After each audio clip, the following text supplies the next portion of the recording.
pali më parë, në kapitullin 8, mësoj se mishi i flijuar idhujve në vetvete nuk ka ndonjë domethënie të veçantë. Megjithatë, nëse ngrënia e tij bëhet shkak pengese për dikë, i krishteri duhet të jetë i gatshëm të heqë dorë prej tij. Në pjesën e sotme, ai shpjegon më tej kuptimin shpirtëror të mishit të flijuar idhujve dhe përsëri këshillon të mos merret pjesë në të. Ashtu si pjesëmarrja në darkën e Zotit na bashkon me Krishtin dhe me trupin e tij, kishën, po ashtu ngrënia e mishit të flijuar idhujve nënkupton pjesëmarrjen në altarin e tyre. Me fjalë të tjera, të hash nga flijimet e idhujve do të thotë të kesh bashkësi me demonët, prandaj kjo duhet shmangur patjetër. Nuk është e mundur t'i shërbejmë njëkohësisht Perëndisë dhe idhujve. Edhe sot, Satani vazhdon të na tundoj përmes kulturës dhe vlerave të kësaj bote.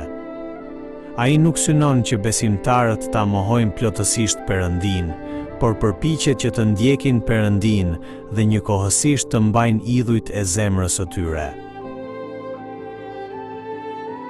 Pali thekson se, duke qenë se gjithçka i përket Zotit, i krishteri ka lirinë të hajë çdo lloj ushqimi.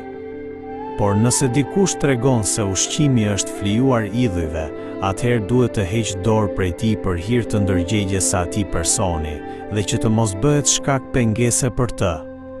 Edhe pse kemi liri dhe të drejta, Perëndia gëzohet kur ne zgjedhim t'i kufizojmë ato për të mirën e të tjerëve. Prandaj pali shpall. Pra, nëse hani, nëse pini, nëse bëni ndonjë gjë tjetër, të gjitha t'i bëni për lavdinë e Perëndisë. Lavdia e Perëndisë shfaqet kur kërkojmë të mirën e të tjerëve dhe ndërtojmë kishën. Të krishterët janë thirrur të jetojnë si pjesë e trupit të Krishtit, duke mos kërkuar së pari interesin e tyre, por dobinë e të afërmit. Për këtë arsye, shërbimi dhe kujdesi për njëri tjetrin janë vlera thelbësore në kishë.